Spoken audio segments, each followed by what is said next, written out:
Well, hello there, this is Adam. Welcome to Rare Classic Cars. Today I thought I'd talk about a malaise era vehicle platform that underpinned so many cars that you saw driving around in the 80s and into the 90s and even the early aughts in the 2000 period, and that's the General Motors A-body platform.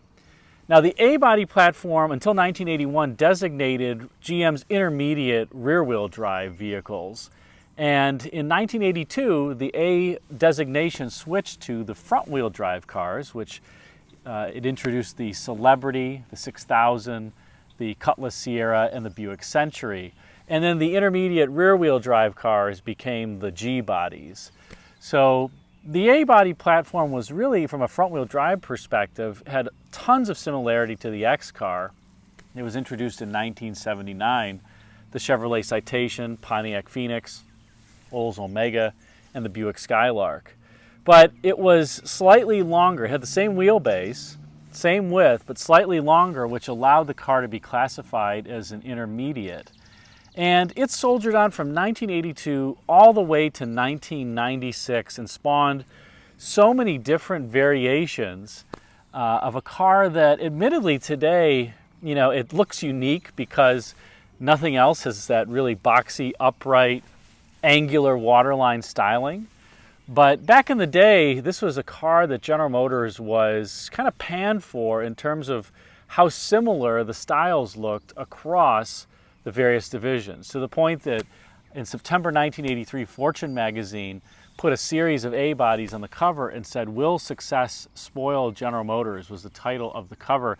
It has a series of brown A-bodies, all the different divisions that pretty much, when you park them in succession, look alike. And this was an issue not just on the A bodies, but also on the C and H bodies that would come out. The C bodies would come out in 1985. Most of the H bodies would come out in 1986. The C bodies being the DeVille, the Electra, later the Park Avenue, the Olds 98, and the H bodies being the Olds 88, the Buick LeSabre, and eventually the Pontiac Bonneville in 1987, which looked a little different. But GM had this issue with kind of these look-alike cars, and I hypothesized that during this period, they really were trying to save money on cost. GM knew that they had a $2,000 per car cost disadvantage versus the Japanese competition. And I have some internal GM documents that suggest that they believe that the cost spread between the US and the Japanese automakers was caused not just by manufacturing, but by changes or differences in marketing and the costs and the effectiveness of the marketing that GM had versus the competition. And even to the point of the sales staffs, the central office sales staffs that would call on dealers, the number of cars that they would sell per individual really only decreased throughout the 1980s. Sorry, the wonderful mosquitoes are out. Only decreased throughout the 1980s and really hampered productivity gains. So GM had knowledge that they had this cost disadvantage.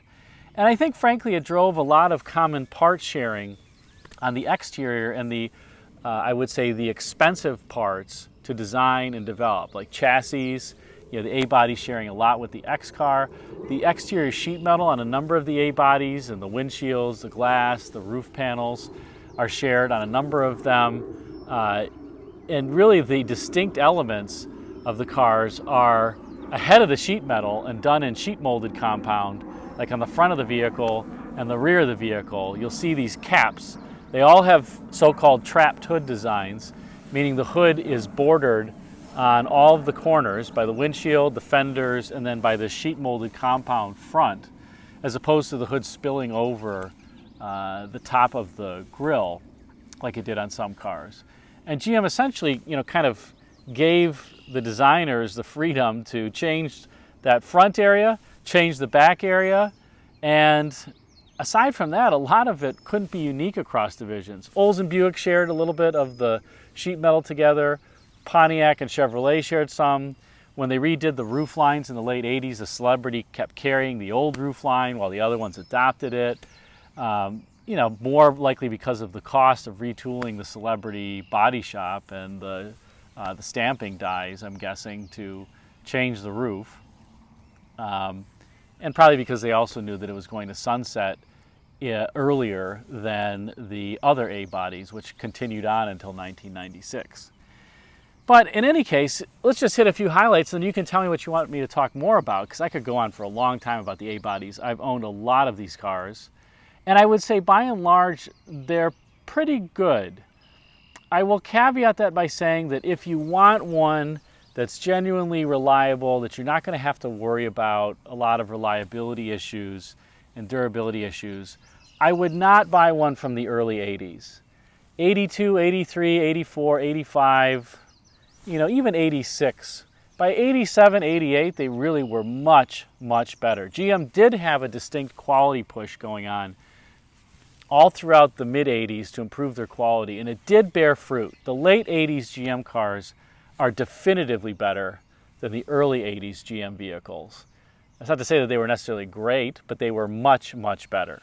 So if you're going to get one, I would steer clear of the 82 to 85 model years, although they do have cooler interiors with some really interesting like center console designs and seating. And even Chevy has this really funky steering wheel in the Celebrity when it first came out. I have no idea why they did that for the Celebrity and not the the other A bodies. But under hood, they're powered by quite reliable engines. Either the 2.5 liter Iron Duke engine, you could get the 3 liter carbureted V6 in earlier years. That one I would stay away from. Very weak bottom end, tendency to throw rods, not great carburetor on that one either. Can't really say much good about that 3 liter carbureted V6, so throw that one aside. That's not a good one. Later, that was superseded by the 2.8 multi-port injected V6, which was a good engine. And then they also had the 3.8 liter engine in them. They later had the 3.3 liter V6, which was a derivative of the 3.8.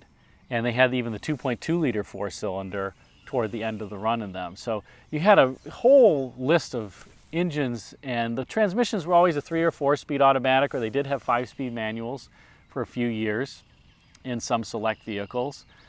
But I would say, how do I think about the engines? The Iron Duke, crass, noisy, not overly fast or powerful, about a 15-second 0 to 60 car, although it has quite a bit of torque.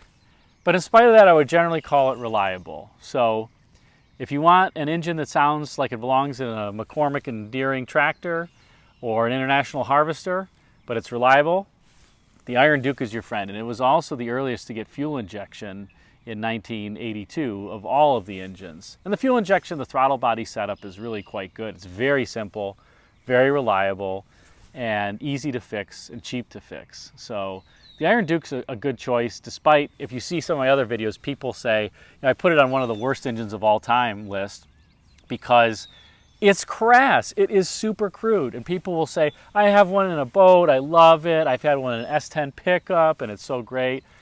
Yeah, that's wonderful, but that's not what customers care about, especially when they initially purchase the vehicle. They care about, the durability is only something customers care about years later. They care about the refinement and the quality. And if you compare a 2.5 liter Iron Duke 4-cylinder to the 4-cylinders that Toyota and Honda were putting out during that time period, it's no comparison. None. Not even close. That said, I've owned a lot of Iron Duke powered cars, and I have one still. I enjoy the nostalgia of it, and I think as used cars, especially for the price, they're great deals. And like I said, they are reliable.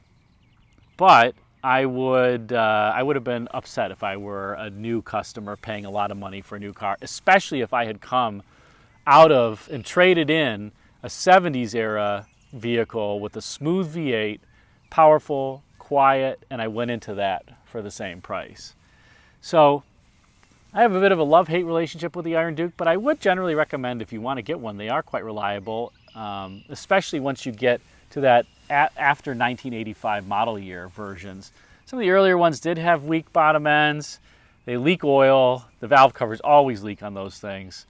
And the distributors are in an awful location before they went to the crank-triggered ignition in 1987, I believe.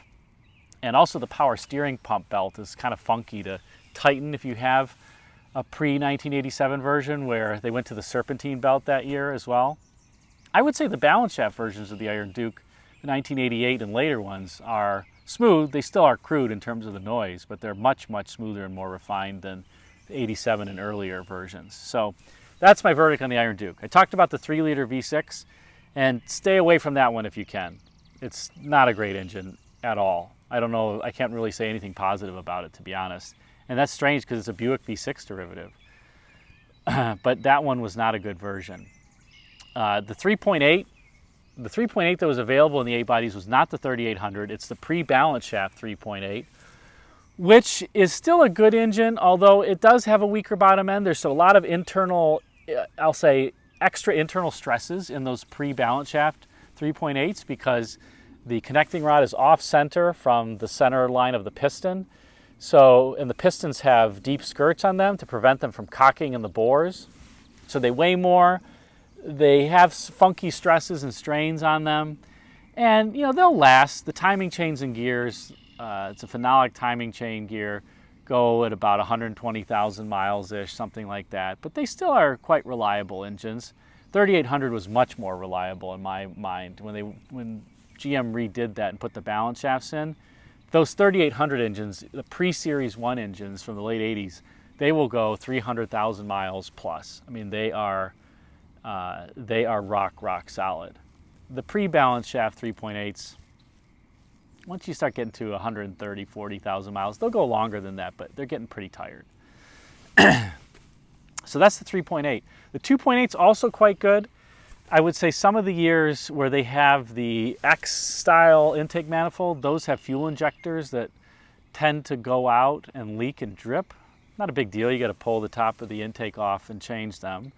But the later version that has the different air intake is a better and more reliable one with the big 2.8 multi-port that's spelled out in block lettering. That's a pretty good engine. I would say the 2.2 liter 4-cylinder that came in later years, it's okay. If you maintain it, it'll last long. They did have head gasket issues with those because of the aluminum head and iron block and some other factors, but I found them to generally be reliable. Not unpleasant, not horrible, not great. And somebody's going to say, I forgot the best powertrain of all, but I didn't. The 4.3 liter V6 diesel. The Oldsmobile 90-degree V6 diesel that Olds never made in gas form. And it was offered from 1982 to 85 in the A-bodies. It was offered in other vehicles as well, including the C-bodies, the DeVille Electra 98, only for the 1985 model year for those. But for the others in the A-bodies, it was offered, as I said, in 82 to 85. And those are significantly better, I would say, than the 5.7 liter Olds V8 diesels.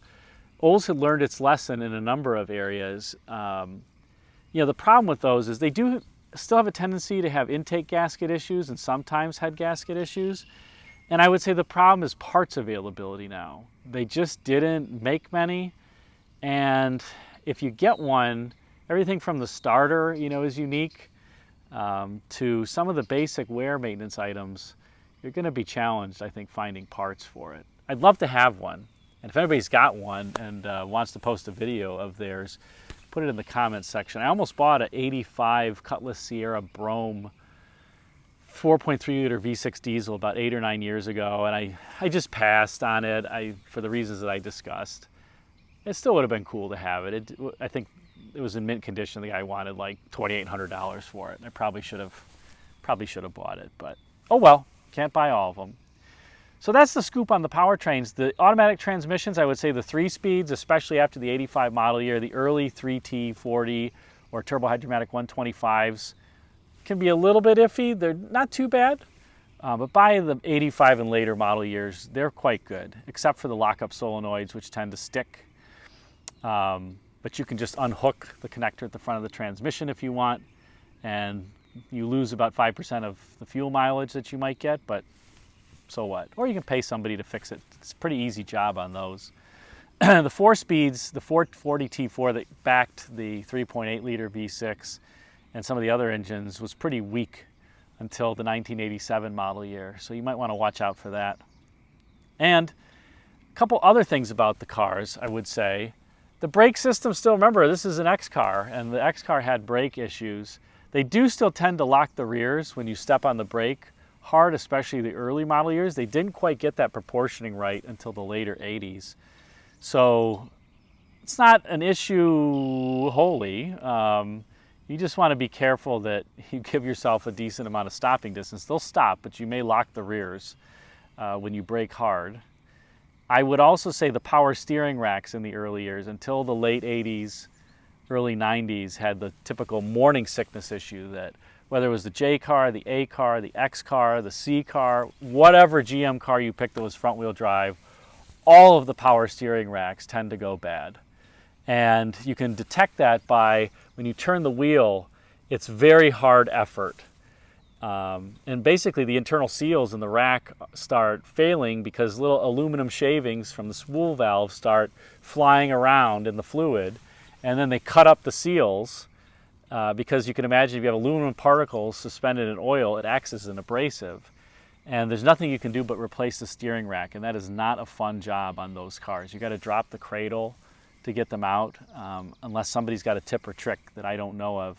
So always check to make sure that your A-body that you're about to buy, the steering is free and is easy to turn at when it's cold, when it's warm.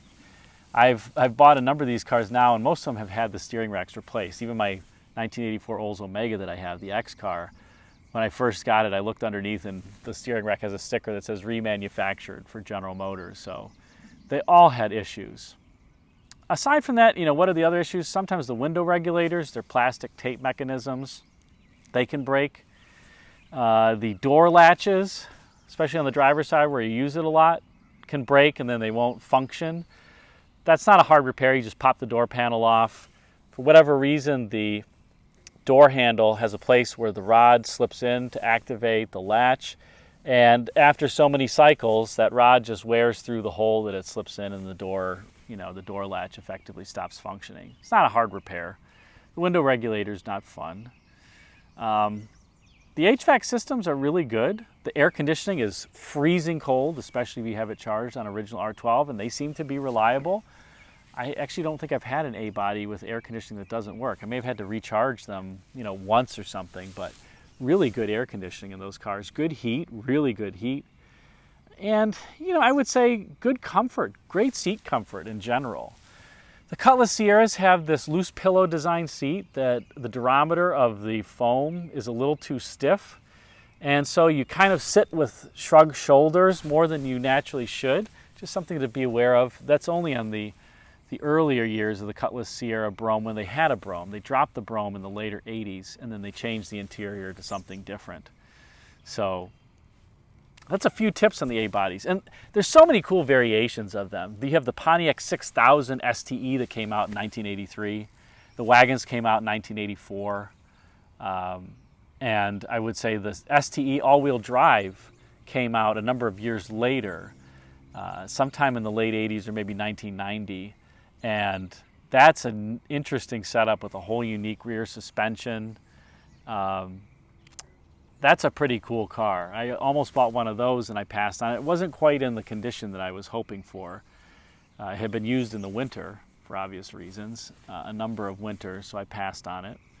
But you've got the 6000 STEs. You even have a Buick Century T-Type in the mid and late 80s for a few years. And the Olds Cutlass Ciera ES, the sporty version.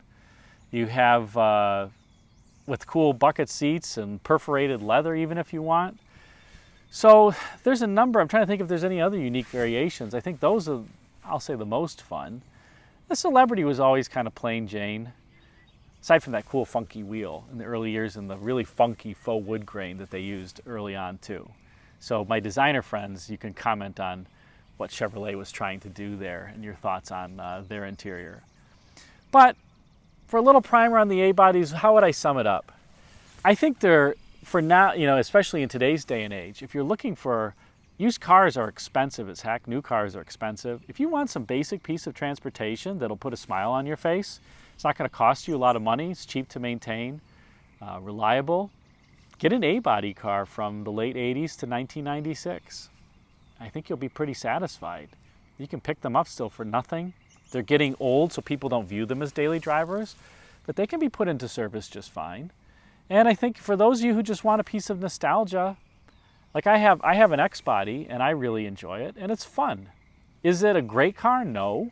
Is it a car that puts a smile on my face? Yeah, and that's what this hobby's all about. So I would encourage you to get one. And if you had to pick the engines, stay away from the 3-liter V6. I would say stay away from the 4.3-liter V6 diesel. Get one with the Iron Duke, the 2.8 or the 3.8. And get one, if you get one with a 4-speed automatic, get it from 1987 or later model years. And generally try to stay away from the 82 to 85 model years. Things got a lot better after that. So that's a little primer on the A-bodies. Let me know what your thoughts are. I can talk a lot more about them, what pieces of sheet metal they shared, different special models.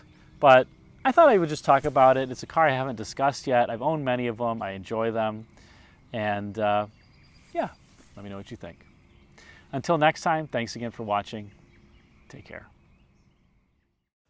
Thanks for watching this introductory video on the GM A-bodies. If you enjoyed it, please like, comment, and subscribe as that helps the YouTube algorithm serve this video up to more people like you. And feel free to click the video thumbnails at bottom left and bottom right for some suggestions for you. And if you're not yet subscribed, click the circular icon at the top left of the '67 Buick Riviera. Once again, thanks for watching and take care.